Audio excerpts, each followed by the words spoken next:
Welcome to Inside the Circle. We're happy to have you back. We're happy to be back. As always, I'm joined by the captain, referee Ben, and of course, Josh. I'm Zach, for those who don't remember. Welcome, boys. What's Glad to be up? back. Had that banner up a little too early, but it's okay. A little Still sneak learning. peek if you caught that in the countdown for one of the results that may have happened, but we'll get to that. Before we get to anything, though, let's do a quick little thank you to our sponsors. Use Jiu-Jitsu for all of your thrifty jiu-jitsu needs, All Jersey Mechanical, and of course, Hammer Sports and Performance. We are looking for more sponsors for HCS 17, so hit us up if you're interested. I'll give you a shout out on the pod, on the broadcast. I'll even do a little post on my personal social media if you really want me to. I'll do it all. So hit us up, and we would be happy to have you. All right. HCS 16, we'll start there. Again, you saw a little sneak preview, but that was match number 2. So we'll first talk about match number 1. We had Matthew Brondy versus Lee Sherman, and Brondy, impressive submission there in regulation. Yeah, he came out right away. Matt's an active competitor for us. Actually, we'll talk about it more. He was the first person to sign up for Ironman 4 already. So he's already signed up for the gi and no gi divisions. So we'll see him in July. And I didn't know how this match was going to go because Brondy and Sherman trained together. It looks like Sherman kind of hops from gym to gym. So it's very common these days. So they knew each other's style. And Matt made quick work, he did what he does, and that was the first one of the day. And then we'll talk about what happens later in the madness that it was. Yeah, quick start for the day. Always love when we can get a regulation submission to start us off for the house party. Sets the tone for the rest of the day, which it really did. I mean, there was a ton of submissions on the day, and this was, the first of many, but definitely a great start to the card. I always like it when the competitors make my job easy. Mm-hmm. When they just, submit it. If you guys are worried about the overtimes or anything like that, just submit each other in regulation, and then you don't have to worry about anything. Makes my job easy. Makes your lives easy. Hands. Just go for that sub. Sub only for a reason. Absolutely. And then, as you, again, sneak preview, you're welcome. Our second match of the day, Kim Deal, Bobby Figueroa.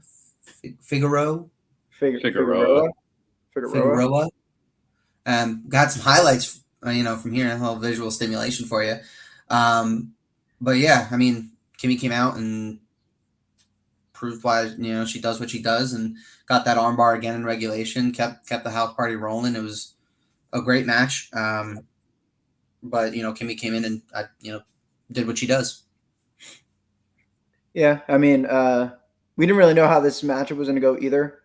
Kim has been out a little while.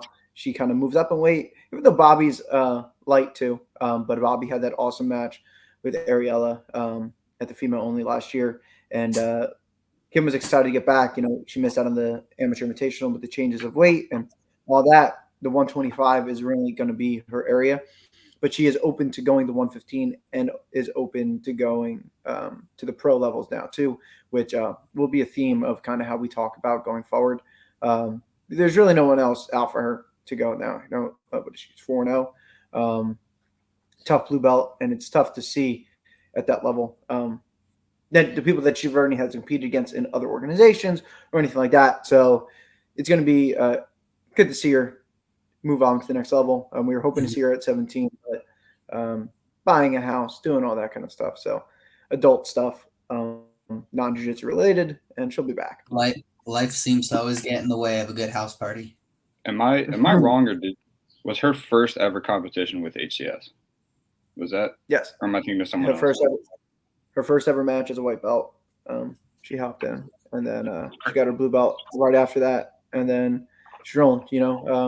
Chelsea Map brought her to us, and I guess Kimmy took over because I haven't seen Chelsea since. Hopefully we can get Chelsea back. That's a straight, not a dig, but an invite to the house party. It's always open, Chelsea. But yeah, she's been loyal. She's been active.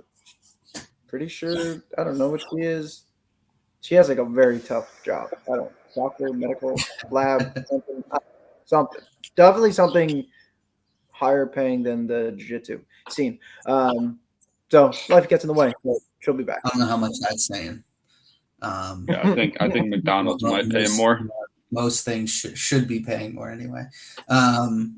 Yeah, I mean, we always love a competitor like Kimmy. She's exactly the type of person we're looking for, where we're always down to compete, always ready to come back and put on a show, and also that this aspiration to step up in competition. We love to see that as well. So it's kind of everything that we try to embody at HCS, I think. So definitely a great person to always have on the card. Love to see her on the cards. Yeah, from there, roll right along. We had a sponsor of ours step up in the next one. Darren Yusufi up against Ethan Burright. Darren of Use Jiu-Jitsu, repping the rash guard, as you can see there. Own branding right there. Good stuff from him. Not in regulation this time, but he did come out, found a sub in overtime. It was good back and forth, good performance from him. It was an exciting match. I enjoyed it. Yeah, another one. And so this one was a last minute, right? Because Darren was supposed to go against Bobby, and then Ethan stepped up, and Ethan actually has a win over him at the Fight to Win. So Darren was, all right, yeah, I want it, but if I get that dub, I want to go pro. And if you look back at it, where he made his debut at the Amateur Invitational, he lost in the opening round to Dave Guerrera.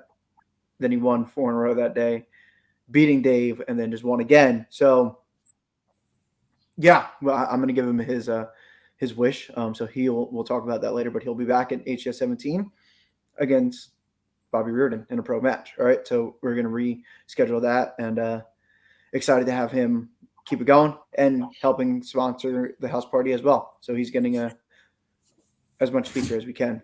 But he's impressive. He's very impressive. His game is very solid. And like I said, first time we saw him, lost. Then he dug in, dug out, got all the way through. He was a low seed at the Invitational and hasn't lost since. He hasn't been finished because Guerrero beat him by an escape. So now he's going to go into the guy that won the division, Bobby. So very interesting how we go. And that's why we like how the way we have that Invitational set up and our season play right here. Darren definitely brings a level of intensity to his matches. That's nice to see. Sometimes I feel like you see the same thing in like MMA where two guys who, really respect each other, they come out and the match goes kind of slow. Not to say that Darren doesn't respect his opponents, but just the level of intensity he brings to his matches really elevates the matches. I mean, all of his matches are high paced, tons of scrambles, like you saw there in the armbar finish. I mean, before he escaped, his arm was like fully extended. He just was not going to give that up, A little bit of that Max Holloway style where he definitely respects his opponents, but high intensity, high pace every time he brings it. Absolutely. Hell of a finish this weekend. Hell of a card, honestly. Your description there reminded me of that, so I thought I'd bring it up. And then, are they teammates or friends, him and Nick? Both. Going to the all right, teammate, friend. Next one, Nick DiGiacomo against Anthony Samini. And Nick does exactly what Nick's been doing. He found a submission regulation. Personally, probably my favorite, at least amateur we got going. He's always bringing it. He cut the hair, didn't take away the superpowers. Darce choke regulation. Every time he competes, I know on the mic, I got to be ready to throw out everything because he's never stops moving, never stops hunting, and he always finds the submission too. So anytime he's competing, it's must-watch TV, and he did it again here. Yeah, and now as I do watch it, I'm gonna have to fix that. That is an Anaconda finish and not a Darce. It's kind of actually themed to what we're teaching in Hammer Sports and Performance this week. Our theme is Anacondas and Darces. So that was an Anaconda because it's locked on the inside. But to each his own. But yeah, Nick's a dominant guy, dude. And I didn't even realize how light he was until he weighed in. This was at 45. I think he weighed like 33 and a half. So he's up in weight and he's in the same boat. Like, who do I even have him to go against? Simony was the 1 seed, right? He had to pull out because he got COVID the day of the Amateur Invitational, and they were talking shit back and forth, and Nick took a minute. It wasn't even like really get going, and even Anthony after he's like, yeah, dude, that kid's fucking good. So we're going to send Nick up into the pros as well, especially with what everything's lining up towards the end of the year of having a 145-pound Grand Prix. That's a dark horse, right? I don't even know if he has his blue belt. Not positive. He might not. He's a very strong wrestler that hopped in the game. He probably doesn't own a gi. So, but he's not sitting and doing novice and beginner tournaments and Nagas, you know what I'm talking about. But that's another issue. Anyway, we might be getting that later. But he, even though I've been trying to get him on the podcast and he's kind of leaving me unseen. So, Nick, hey, I just want to talk. Like, just, all we do is hype you up. So I don't know why you wouldn't want to come hang out with us. I'm just trying to chill. But anyway. Free promo. Yeah, if you come on the pod, we'll put you on socials. But yeah, I mean, him, Darren, we saw him use jiu-jitsu rash guard again, of course. But they bring a swagger to the circle every time.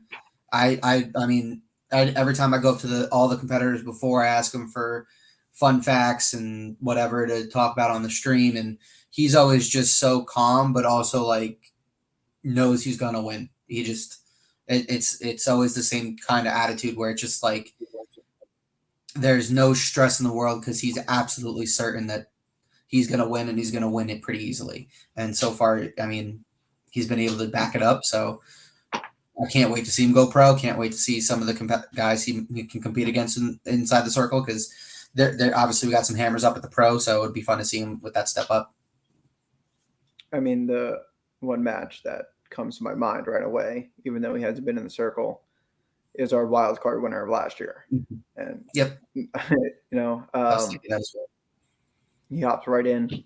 Same thing, both blue belts, both very high level wrestlers, and both 145 pounds. So, yep, we'll leave it at that. But that's where my mind's going. Well, no, that's exactly what I was thinking. That would be a dream matchup. So, I would love to see that one if we can get that done.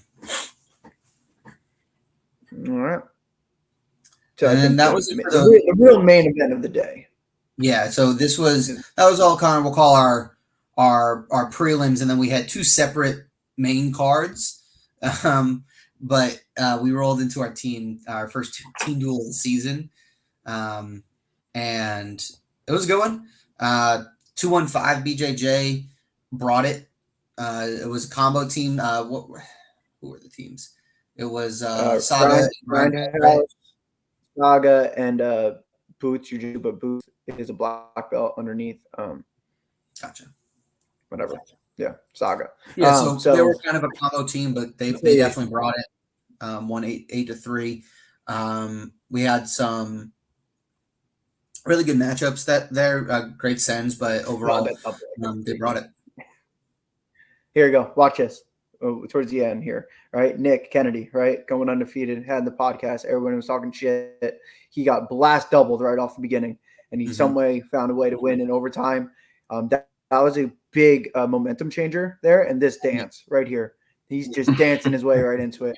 That was a big thing, right? Everyone's saying, and then this is exactly they went in a row, right? They were down. They lost the first two matchups, and then here we go, Matt Brondy going for the final guillotine where I thought this was locked. I had to get in position, and then this would have been it. Asbury would have won it right here. And he works right out, and he gets subbed, and it's crazy. That's another matchup I want to see again. Individually. 8-3. No, but that's what our team duels is. This reason, and this is why this season's happening, and the matchup that we have for HCS 17. I'll break it right here. It's Method Jiu-Jitsu versus Ricardo Almeida. So 2 dogs, right? Just 2 dogs of a programs. Method, mainstay in the house party. The best known for Nicole Matthew. Congratulations on your black belt. And Christopher Might's bringing a team. That team's getting TJ Salas is on that team, so another HES vet that's on it. And then that Ricardo team obviously is going to be good. It's going to be. We haven't had anyone from Ricardo yet in the house party, so I'm happy we're getting the full team in. Mhm. So there'll be some good names to kind of throw out there. There's some D1 wrestlers. Been looking, so we're going to see where that goes. But I'm excited. And then you know what? Screw it. It's already early. But buy your tickets. All right, HCS 17 is coming at you May 18th. But guess what? I even know who the matchups are for HCS 18, June 29th at Hammer Sports Performance. It's Tap House Jiu-Jitsu versus, sorry, Robbie, I didn't tell you yet, Hammer Nation Fight Team.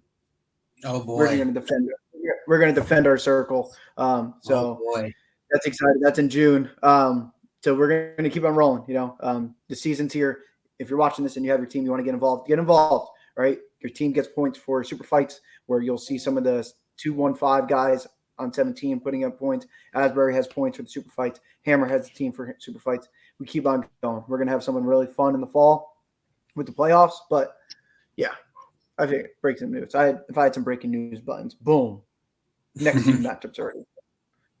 We would have been on the May card. With your mouth there for the breaking news. What? I'm sorry. You got any sound effects you can make with your mouth there, Ben, for the breaking news? Personally, I can't. But I feel like you can research. On me. I can research some soundboards for Josh that he can maybe use as like an extension or something. Always looking to upgrade. Yeah. We would have been on the May card, but seeing that I'm gonna have to be out of the gym for a little bit, figured the June card. When does Austin start training? 2 days after. He's coming out of Heifer, so he's gonna be able to walk probably right out the womb. So, we're pushing 10 pounds, everybody. We're pushing 10 pounds. Yeah. Big boy. Big hammer. Something us bakers are not used to. No, but the infant fight league is definitely something that we're going to talk about. Bring it. No, now debuting at HDS, sub 1 year matches. I can't. Our new below 1 year old age division. I laughed too hard and my stitches pulled. Ow. Back to the 215, just to give you the rundown of how the matches, giving them their shine. We had Harrington in the first one from Asbury Park. He submitted Kemp in rear naked choke in overtime.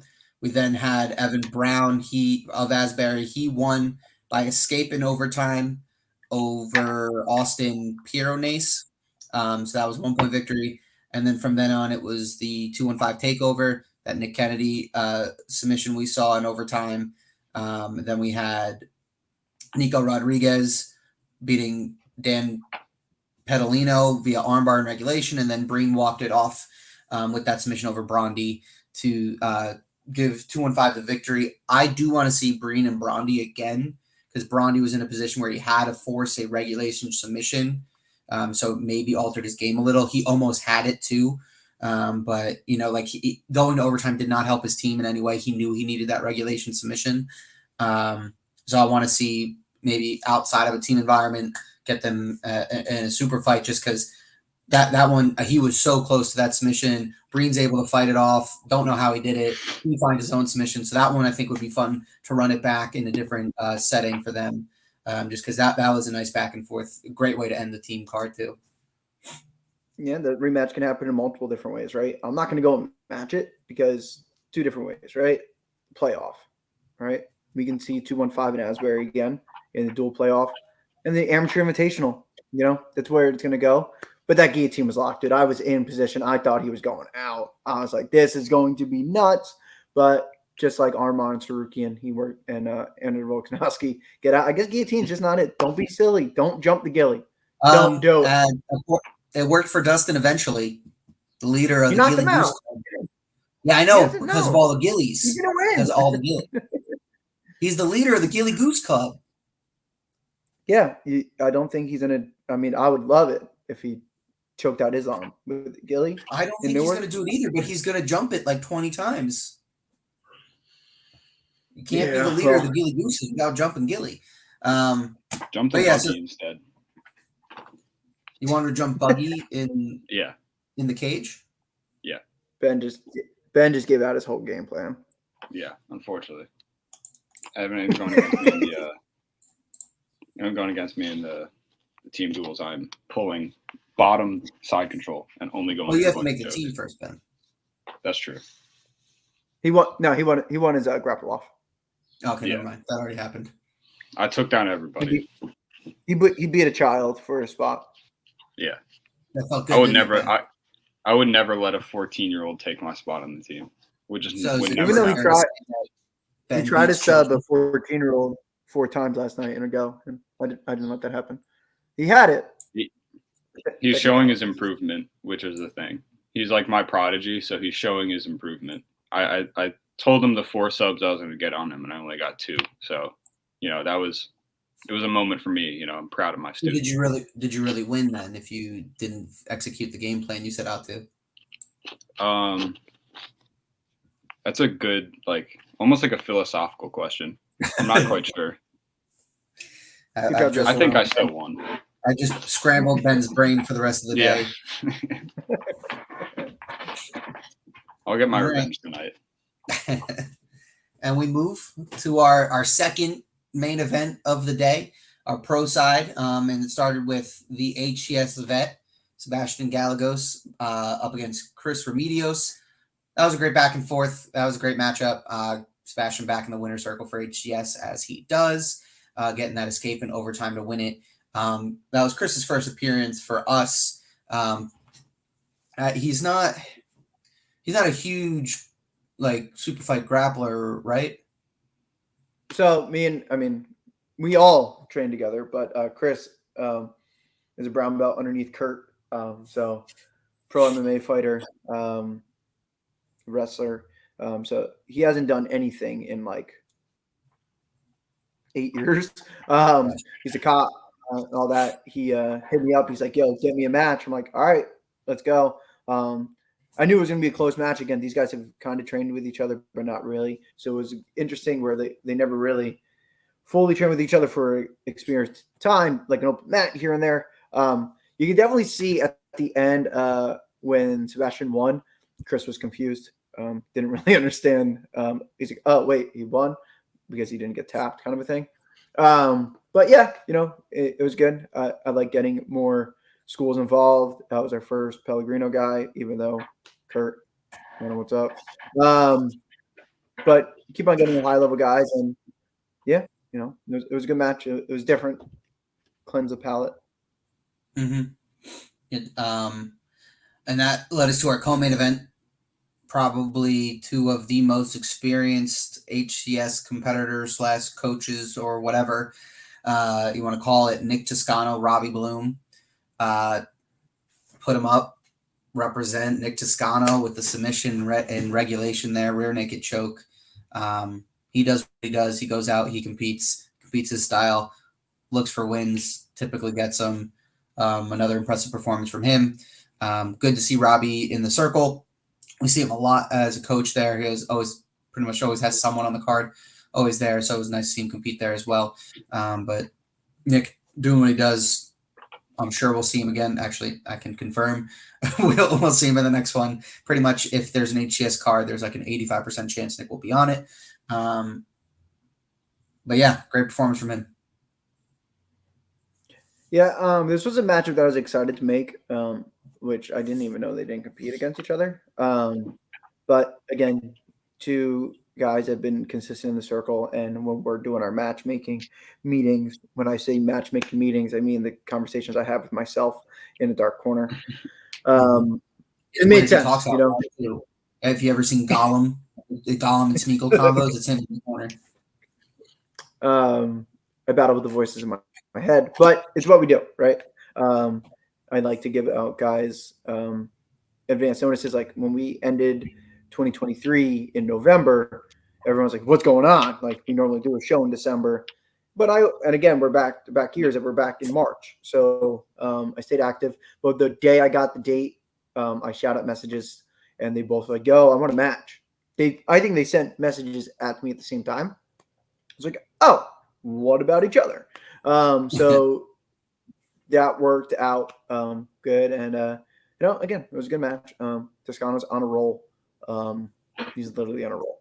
He is in every promotion, and I don't know when he hit. Like we talked to him last year, he hit his stride, and he didn't even need to play the overtime roles this time. But it's exciting to see, and we'll talk about it. But he ain't done. I feel like we'll ever since that more. matchup, since then, not that he did look bad against Cockle, it's just Cockle does what Cockle does. But ever since then, it feels like that's when he's just been taken off win after win. This card, he was a week off of winning a random tournament in Portugal because that's what he considers vacation, is just competing in a different country. But yeah, it was like a week or two off of that, came here, competed again. I'm sure he's somehow competed since this and before 17, because that's just all he seems to do is compete. And then he goes and teaches during the week, and there it is. He goes back and he competes. And rinse, wash, repeat. Don't think he takes breaks, but it doesn't look like he needs them.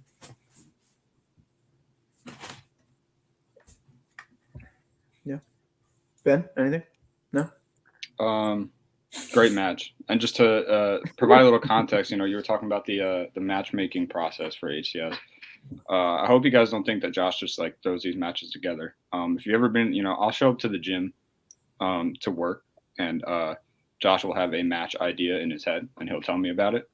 And then a class will go by an hour later, and he'll maybe he'll change his mind. And then, he'll have some extraneous factors that go into it. And then another class will go by, and he'll come back to me and talk about how those factors don't matter. And he'll go back to his original idea. So, like I'm saying, it's a very involved process. It's not one that I'm usually a part of. It is almost like Josh is having a conversation with himself, but filling me in on it, which I do appreciate because, I like to see the process. But Josh considers a lot of stuff in his matchmaking process, and it's real. Gollum and Smeagol. Facts. Yeah. Yeah, so goes to our main event. Josh is buffering. He's back. He back? I'm back. I got fully kicked out. And there's a little pose on your face. Ben was just, hyping you up, little brown nosing as your employee. Yeah, no, I got it, and then I was like, "Oh, I'm super excited. Hopefully, this fully record. It still says recording, so hopefully it looked good on our end, except your face was frozen. So I'm pretty sure our side is recorded. All right, and I get everything. So hey, we're learning on the fly. All right. Yeah, we'll see. If this section of the pod looks weird, then ignore that. And then we go to our main event. And this was a very anticipated matchup. Our original champ, Tom Selemaire, returned to the circle after his European stay. He lives in both places. Up against Zach Shimos, one of our most active competitors and one probably the most wins inside the circle, I think. And he added another one, overtime against Tom. A good back and forth. I mean, exactly what we wanted from the two of them. We wanted a close competitive matchup that was active back and forth, and we got exactly what we were looking for. Zach with that overtime victory. And it was an exciting one. It was an anticipated one. It lived up to the hype.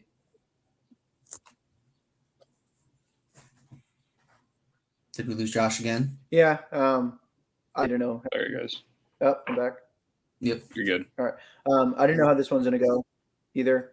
Tom being gone, rules have changed a little bit since he's been gone. But Zach's been on a tear, and he did what he did. You could just see him shake off that ankle lock attempt there. Tom's over in Wales being active, and Zach staying active. Zach, another person that loves being here. He has the second most amount of wins inside the circle, obviously behind Cockle. But Active. I think he might have the most matches. I think he's 10. Yeah, he has 13. He definitely has more matches than Cockle. I wasn't sure if Cockle had I won enough. only by one match though. Cockle's 12-0, and Okay. yeah, I think Shamos is 10-3. Regardless, active. There, been in the finals of the Grand Prix, been in the top seeds of every time in the Grand Prix. So excited to have him back, and he's part of it, and he's on a roll. We were hoping to get him on 17, but he's been dealing with some health issues, so we'll see him later in the summer. But he just opened up a school, so he's staying active in the community like always. Is there a chance that we're looking at a rematch down the line with him and Cockle? Oh, no, that's not going to happen. I thought you meant the match that was in the works and is in the works is a rematch between him and Franco from the semifinals of the Grand Prix. Franco wants that. So, he went for that buggy with a broken rib. So it's like, how would that have went? But ifs, ands, buts, coconuts, Yeah, big Zach has the win. Nice, Franco back in healthy. And that was HES 16, hell of a card. An exciting card. That was one that if you didn't tune in, you missed out. Lots of submissions, a lot of high-level grappling, good names, good matchups, and everything lived up to it. So I promise you HES 17 going to be worth it because HES 16 was. And so I'll move right over to that.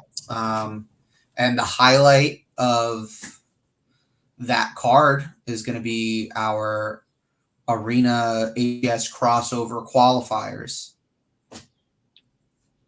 Yeah.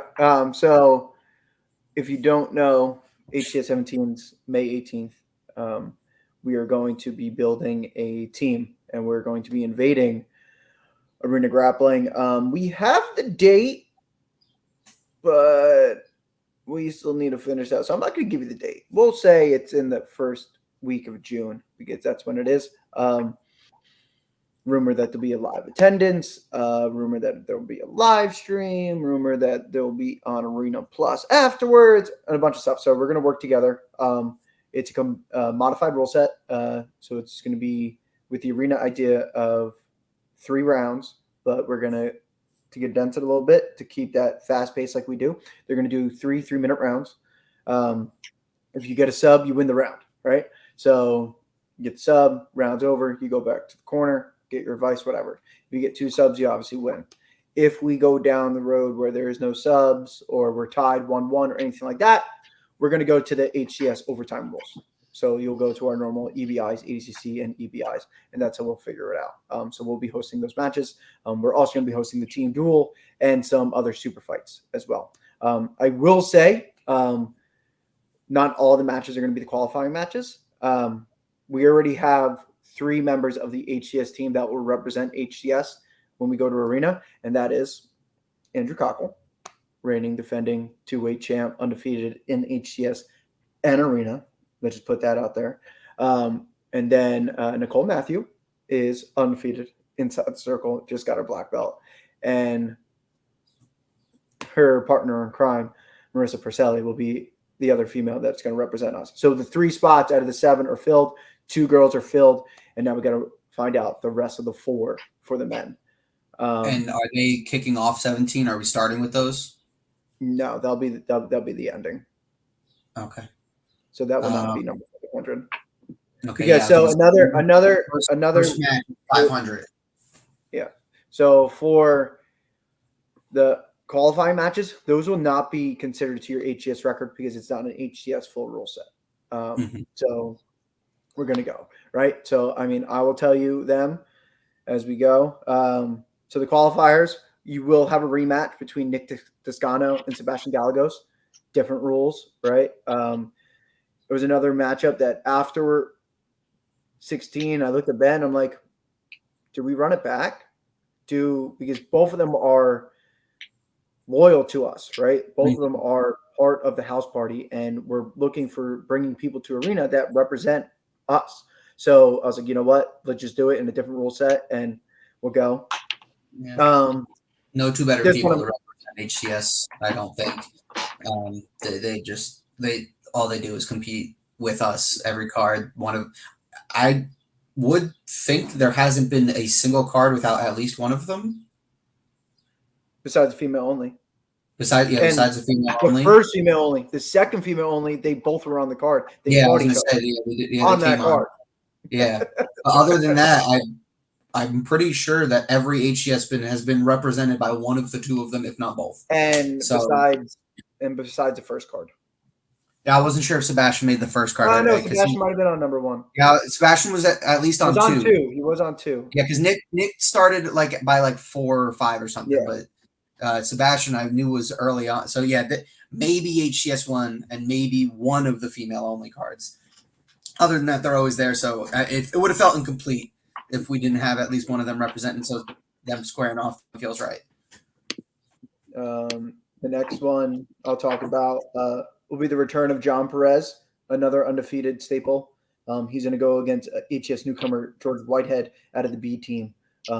So, John wanted to get back. We were trying to get some other matchups that would have made sense for a returner, but this is the only one that we have someone coming in that doesn't have any HCS experience, but he's coming from a very solid team. And I'm excited to see John back, and we'll see who represents us after that. Mm-hmm. I'm leaving the last one. I figured that one was going to be the last one to bring up. The next one is the return of James Nottingham. He is known for the upset over Shimos in the first Grand Prix, right? He's been dealing with some health issues. We actually ran into him at a Flex Fight series a couple of weeks ago where he won their grappling tournament. And he's like, yo, I want back on. 3 days later, I had the matchup, and he's going against Dietrich from Trap House, which Dietrich is a big arena guy too. But I said, hey, do you want the opportunity to represent us or arena? That's the issue with this. A lot of them compete for both. But we're the house party, so obviously you want to be with us. So the winner of that, so there is a world that if, say, Dietrich loses, you might see him on the other team. It is what it is. But this is the one I'm excited. This one, if you keep up with the socials, you knew this one was coming at some point and in some fashion. And there's no better way to do that than facing off for a spot on the team. JT Taylor, Nick Kennedy. Listen, if you know JT, if you've ever any experience with him, the kid is unbelievable, right? Jiu-jitsu on the mat and the promotion side, right? He's the one trolling in the DMs and all that. If you look at our yawn emoji conversation back and forth, it's just him sending Roman Reigns stuff to me, saying acknowledge me, and I'm like, we'll hope. So he was supposed to be. I wouldn't be surprised if he points up in his next one, says acknowledge the tribal chief. It could happen. And this is exactly what we want. But on the same end, Nick Kennedy said, "Where all are you?" Right? He called everybody out. Everybody said, "I do." When he got double leg by Antonio, I was like, "Shit, this is it." Finds a way to win. He knows the rule set. It's different, right? And these are 2 amateurs now. That with this is going to be all subs legal. So definitely changes the game plan. Definitely, it's the best 2 out of 3, more or less, right? So you're looking at a spot where regardless, Nick Kennedy and JT will be both still undefeated in HCS after this matchup. But there's going to be some answers, especially if someone finds subs in the regulation. I can't imagine that JT saw that double leg and didn't start foaming out of the mouth a little bit. If you've ever seen JT compete, his style is explosive. So he's I would assume if I'm Nick, I'm training double leg defense because I'm assuming JT's looking to improve upon the initial double leg that Nick experienced in the last matchup. We're going to need to reinforce our walls. Yeah, we have a lot of holes in the wall. But again, no slamming into the walls. Thank God the announcers are protected by the cage because now this is going to be a big boy explosive battle. So do you guys like that? Do you guys like that upgrade from the old gym? The announcer specifically. The cage is cool. I ended up watching more on the monitors instead of staring through the cage, but also that has to do with just the setup they gave us. We had a better monitor than we normally do. so it made it easier to watch that. I enjoyed it. It was cool. One match, I forget which one it was, but when they pushed up against the cage, That was the Antonio Nick. That was okay. Yeah, I was gonna say I remember it being big. But yeah, so when they pushed up against the cage, that was cool. Definitely a cool little layout that's going on. I like how this setup it forces the walls to be more in play. You can't avoid them in this new circle, which was kind of the point anyway. So I enjoy seeing it there. Yeah, I did hear a lot of good positive things from the stream itself. Now that there is no people sitting up against the circle, it's all action, right? The only time that we had people around it was the team duels because you wanted that. You have your teams right there and you're switching back and forth.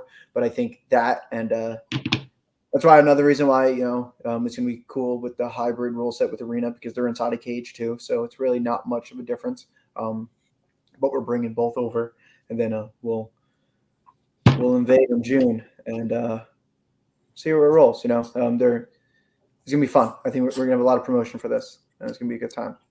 All I gotta say about it is Rena, based on what we're looking at for our team. Good luck, because we're bringing some hammers. And that's when we had this agreement and whatever, I was like, all right, so what do we want to do with the teams? Because we share a lot of the competitors. Like, I mean, the jiu-jitsu pot is only so big, right? They're in PA, we're in Jersey. So it's the same competitors. Like there's some people that have competed over there that haven't competed with us yet, and vice versa. But it's a lot of it. Like Cockle was my first guy. I'm like, yo, that's great. Cockle's on my team. He's my 2-weight champ. I paid that man a good amount of money. He's won 2 belts, that side, whatever, that one. He's got 2 of those, so he's undefeated in the circle. Same thing with Nicole. Nicole hasn't been over there. I'm excited that we were able to agree on having 2 girl representatives because we do have a good girls roster. We try to mix it out, but a lot of people are hurt and whatnot, which they're on their comeback. I'll say I have actually just talked to Carly Gonzalez. She's on her way back. She's getting healed. She just got back to training. So she's ready to go. But yeah. And then we get to 500 matches. So we start with HCS ones? Yeah, I haven't decided. I really haven't decided. You haven't decided who's going to be 500? No, it's tough, Looking at it, I have a recommendation, but I don't want to start with the pro. Yeah, that's the issue is that they're the pro. Yeah. So yeah, I might play. I don't know. We'll see. And also, maybe make it a fan vote. True, we could do that. Whoever garners the most in the poll. Maybe make a fan vote out of those 4 matches, cool idea. And then unless we start with the team duel. No. Also cool idea. That one, I mean, the thing is, it doesn't highlight an individual. You don't know who's going to be. Yeah, you don't know who's going to be. So all right. Once we announce it, maybe we'll do a team vote and you'll go down in history. Did you want to go through those matches or? Yeah, we can say that. So the first one, we're gonna need to get him a nickname. I'll just throw that out there. I'll give you I'm gonna give you a shot right now, Ben, to see if you remember it. Akhmat Bekov Nurislam Ruslanovic. Nailed it. That feels very right. And if it's not, we're sorry. Up against Daquan Howard. It's a good matchup. Excited about that one. And then we have Kyle Barrett versus Zach Goldrosen, a blue 175 matchup. Jabari Lofton, Anthony Smeeney. Anthony Smeeney right back at it. Jabari, last time he competed kind of all over the place for that card. So that'll be a fun one. He had both like 2 last second submissions, right? And last second. Yeah. I'm not sure why. I just have this feeling that he has a good armbar. I don't know where I'm getting one of them may have been against someone in one of these boxes. You know what? Maybe we don't do the fan vote, and maybe Jabari is the first one because he was part of the first gi match. He was? He was. He was part of the And, first game match. Samini, Maybe he's 500 Samini already. active. And then well- our pro matchup of the day outside of the qualifiers. I think we lost Josh. No, Josh is back, right? Bobby Reardon versus Yusufi, two HES vets, getting that matchup, moving it up the pro, so open up their submissions. That'll be a good main event for the day. Yeah, give me a good card. And then of course, our team duel of the day. Well, we talked about it a little, but Method Jiu-Jitsu and RABJJ will be our team duel of the day. And yeah, I think that's everything for 17, right? Yeah, that's 17. We have some people still looking for matches. There's a lot on the screen right now, Josh.